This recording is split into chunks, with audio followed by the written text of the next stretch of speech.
This movie hit me like a train. I sat in silence and had to reflect on it for a while. I've now been thinking about it for days and days.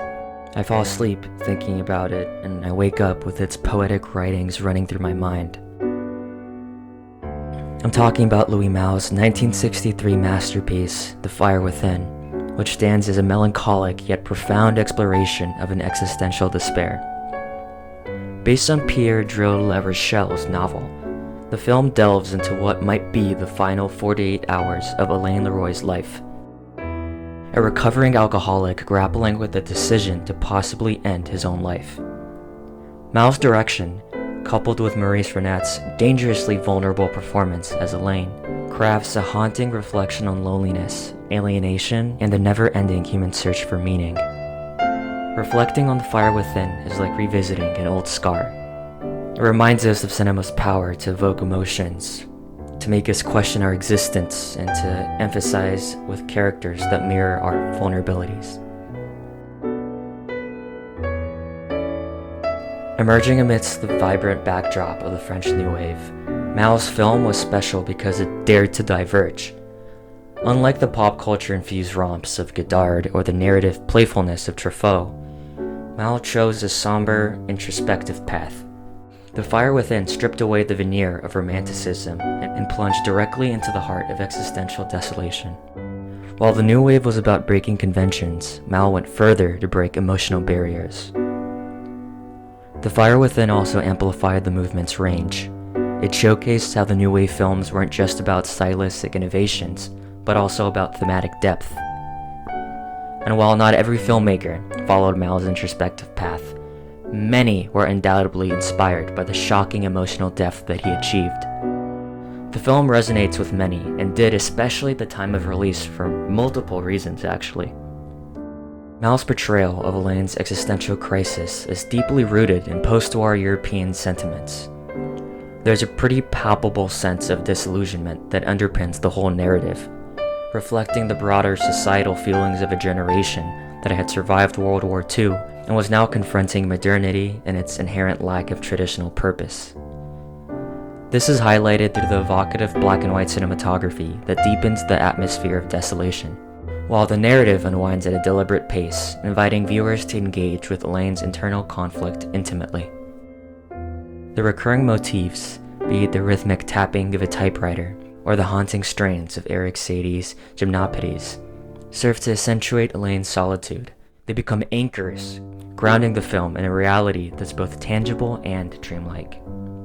Another one of the striking elements of the film is how Malle captures the essence of Alain's loneliness, even in crowded settings. Many say that the only thing worse being than by yourself is to be alone even while in the company of others. This amplifies the idea that existential isolation is not necessarily about physical solitude, but a deeper internal detachment. This is demonstrated also through when the film examines the superficiality of Alain's relationships. As he recounts with old friends and lovers, it becomes clear that while they might offer fleeting distractions, none can provide the profound connection or understanding that he so clearly yearns for. It's Alain's struggles with alcoholism too that symbolize his larger struggle with life itself. The rehabilitation clinic, while a place for physical recovery, also becomes a metaphorical purgatory where Alain contemplates his existential limbo. And I love the title, The Fire Within. The moment I came across it on Criterion, I had to find out what it was. I think that the title can be interpreted as the internal spark of life, the will to live, or conversely, the consuming flames of despair. Alain's journey is about finding that spark to live, and tragically, his inability to do so. Instead, he's only consumed by his flames of despair. Louis Malle stands as one of cinema's most wonderfully enigmatic and criminally underrated filmmakers. With a penchant for delving into the human psyche, Malle painted intimate portraits of life, capturing its complexities and nuances with an astute sensitivity.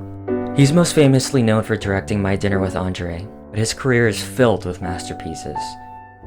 Whether exploring the fragility of youth in Murmur of the Heart or the haunting despair in The Fire Within, his work consistently broke boundaries and defied conventions. Yet, despite his undeniable influence in the world of film, Mao often remains pretty overshadowed by his French New Wave contemporaries. His oeuvre, rich in emotional depth and cinematic innovation, beckons a rediscovery and reevaluation, solidifying his rightful place amongst cinema's greats. In summary, The Fire Within is a poignant and deeply introspective film that captures the anguish of a man confronting the abyss of meaninglessness, which I think we can all relate to at one point or another in our lives. Personally, I deeply understand the struggle that Elaine deals with. Through Elaine's journey, Mao masterfully dissects the human condition, offering a cinematic experience that lingers long after the credits roll. It actually isn't just a film, it's a mood, a sentiment, a whisper of pain and anguish. Watching The Fire Within feels less like an act of viewing and more like an intimate embrace of the deepest recesses of the human soul. In the annals of cinema, certain films pierce through the veil of entertainment and grip our souls with an intensity that transcends time. Louis Malle's The Fire Within is one such masterpiece. While not his most commercially successful film, its introspective exploration of despair and isolation resonated deeply with an audience grappling with the chaos of post-war Europe, and still resonates deeply with any human being that has a heart.